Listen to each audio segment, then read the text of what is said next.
Welcome to Spotlight Sessions, where we shine a What's light your on story? incredible. What does accessibility mean to you? What's your mission?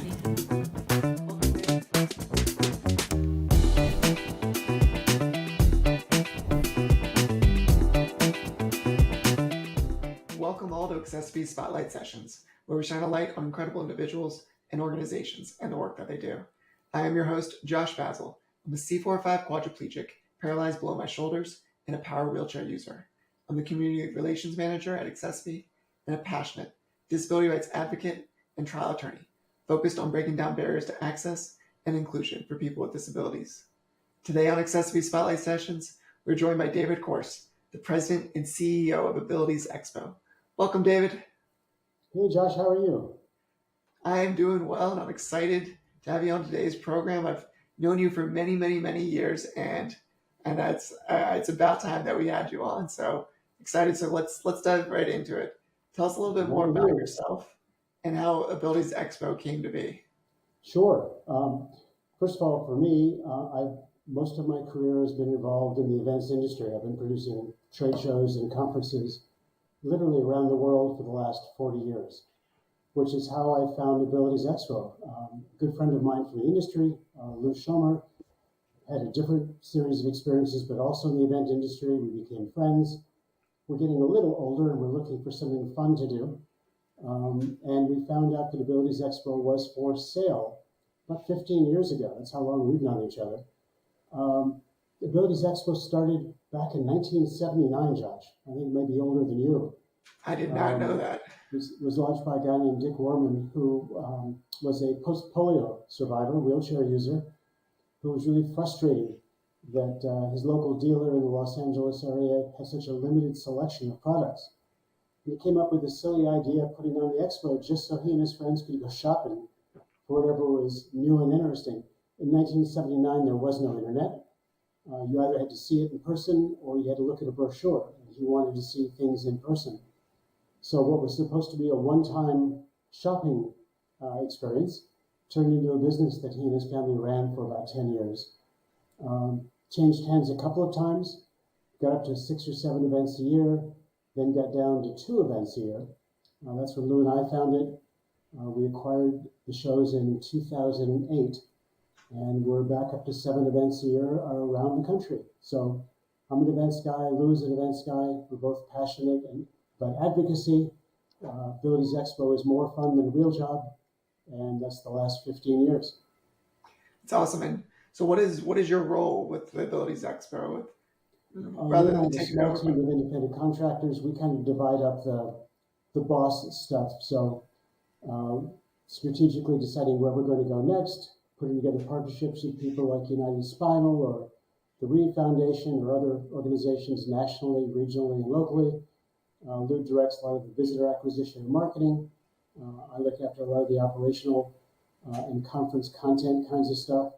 We both kind of share the CEO. He's the chairman and I'm the CEO because he won the coin flip. So we kind of divide things up. We've got a really small team of very, very talented folks doing sales and operations and marketing communications on our website, and try and keep things fun.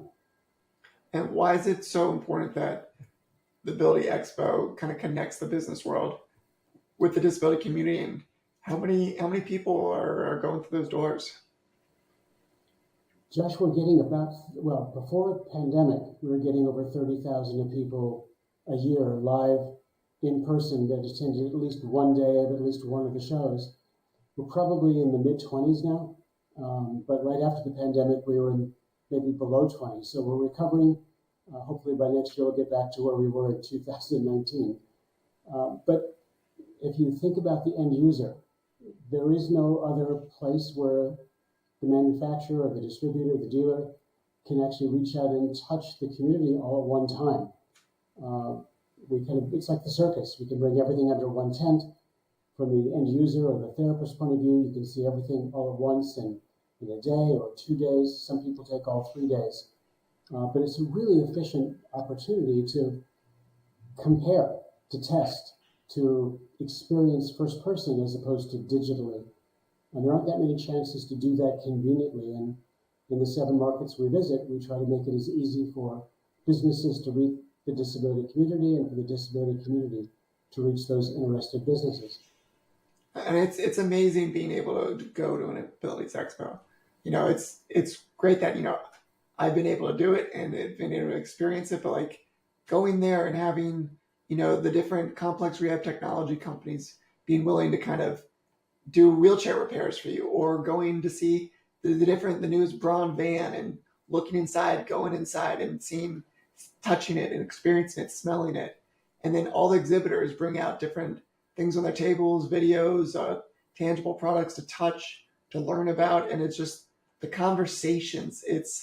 You can do a lot over a phone call. You can do a lot over Zoom, but being there and being present, it takes it to the next level. And personally, that's what I love the most as a person with a disability when I go. And yeah, I think it's a great efficiency exercise, but the thing that makes it more fun is there's so many sort of personal human interest parts. I mean, we see people every year at the same show, and we hear the conversation saying, I haven't seen you since the show last year, or I haven't seen you in person since last year. See people who have met each other only digitally, meeting for the first time face to face. Some of the activities, the adaptive climbing wall, the events arena with all the dancing and adaptive sports demonstrations, the artist markets featuring the artwork of artists with disabilities, all the other stuff there is to do that have nothing to do with buying or selling anything. Just it's a fun thing to do for 1 or 2 or 3 days over the weekend that we're in town. Or that's what we're trying to do anyway. And from a business community standpoint, being able to really, truly get to meet your customers. It's just, there's something very special there. And to meet them, hear from them, see them, create those relationships long-term. There's so much synergy that can happen at these type of events. And like you said, it's a reunion of sort. Like I've met many friends through the Abilities Expo, you being one of them, but others in the community as well, which is super fun. Yeah, it's the other side of the story is we've met people who we're very close to now who talk about their first Abilities Expo. Right after, let me just turn this up, I'm sorry, right after they were first injured, for example. And their comments are all the same. I didn't want to go, didn't see myself as part of the disability community. I was just waiting to get better. My parents dragged me there, my family dragged me there, kicking and screaming, and now I wouldn't miss it for the world. And some people who are reasonably high profile, people like Chelsea Hill, who came to Abilities Expo just almost immediately after she was injured. Her parents brought her when we were in San Jose, and she saw Auntie Angel dance, and Auntie took her under her wing, and now you've got the Push Girls television stuff they did together, and one thing led to another, and last I heard a couple of weeks ago, Chelsea just had her first baby, a girl. So I love that. I follow her on social media. I love seeing her journey. Yeah, so it's fun. I can't say it another way. It's gratifying, and it's fun for us to do. And I think both sides, the business person and the community member, benefit from the experience. And so tell us why it's important that, when you got the organization and took it up, it was 2. Why was it important to bring it to 7 events across the country? Trick question. If we could bring it to 50, we would. I wish there was an Abilities Expo in every town with more than 11 people, just so that everybody could experience it. We're limited by our own resources. The people who owned it just before us they treated it like another business. They had some motorcycle shows and some beauty industry shows, and they didn't treat it with the engagement. All Lou and I did was pay attention. It was like a garden that had been underwatered.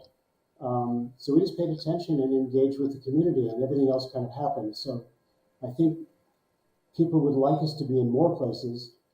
Just our manufacturers are already saying 7 may be too many.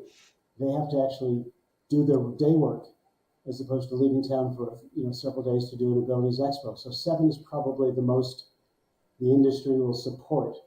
And so we'll do as many as people will support. If we could do 8, frankly, we would do 8. If we could do 18, I'd be older than I am now, but we would try 18. Can you name out all the cities that you're currently in? Sure. Our next show is in about 4 or 5 weeks in March in Los Angeles. Then the first weekend of May, we're in Edison, New Jersey for our New York Metro event. Third week of June, we're in Schaumburg, Illinois for the Chicago area event. First weekend of August, we're in Houston. And we go then from Houston to, I think it's the first weekend of September or the second, in the Scottsdale area of Phoenix. From there in October, we move to our new quarters in Fort Lauderdale for our South Florida event. And we finish the year first weekend of December in Dallas, Fort Worth in Dallas. And what's your website so people can check it out? Abilities.com. That's pretty simple. I love it. Check it out, everyone. And then what are some lessons learned that you've kind of, by putting on these expos over the years? I think it was after the first couple we came up, we don't publish it as a slogan, but it's more of a mantra for us. And Abilities Expos it's about what you can do, not what you can't. I think we've seen, well, again, you're a great example. Before getting involved deeply with the industry, I had some preconceived notions about having to be solicitous or go slowly or, be considerate and just there were special things I needed to do with engaging with someone with a disability. And boy, sometimes that's true, but not most of the time. It's just, you and I are just two people talking and you just happen to be using a chair. So I think learning that we're pretty much equal and all have needs and stuff, and our job is to help fill some of those needs. We just were, at the very first days, we were very concerned that we were going to do it properly, that we didn't, step over the line or do something wrong, and we were very sensitive about it. But I think the lesson we learned was we didn't need to be sensitive. We just needed to get on with it. Nobody cared who we were as long as we were keeping our promises and delivering. Delivering is important, and then kind of comes down to delivering. It was a do unto others kind of moment for us, and it stayed that way ever since. I love that. When it comes to your accomplishments over the years with putting on the Abilities Expo events, is there one that stands out to you? Oh gosh, the honest answer is no. There are just so many. We have these moments, not every event, but at a lot of them we call these aha moments.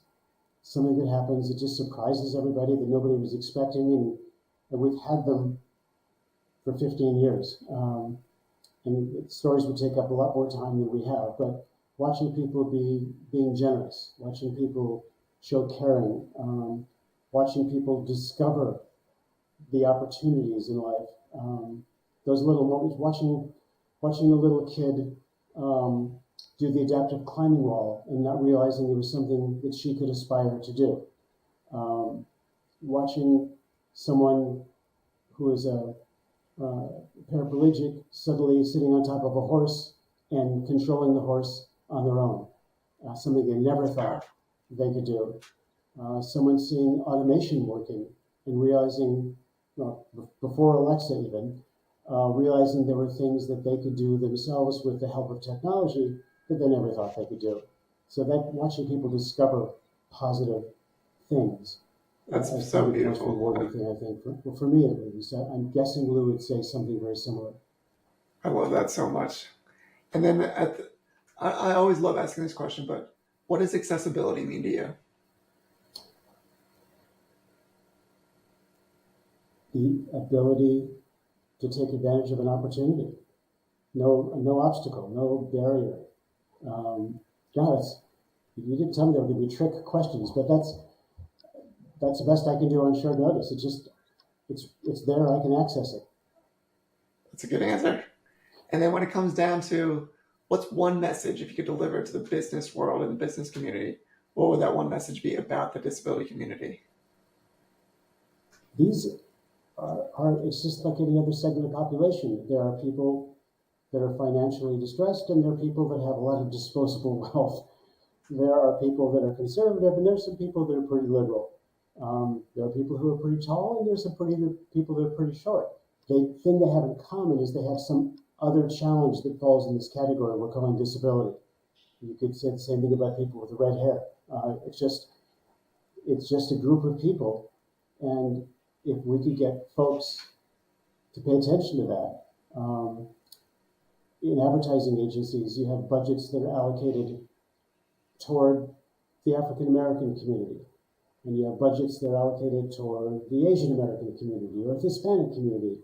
And yet when we talk to advertisers about us, they're just saying they're not looking at it the same way. They're just making maybe judgments from afar sometimes about the size of the community, the purchasing influence, or anything else. So it's kind of an It's an untapped community. Yeah, untapped, undiscovered, under the radar, and we're doing our best to get it above the radar, get it discovered, get it tapped. It's just it's a long way. Well, David, thank you so much for being our guest on accessiBe's Spotlight Sessions today. You are awesome. You're doing amazing work, and just thank you for all that you do. It's my pleasure. It's good to see you. This is fun. Invite me back.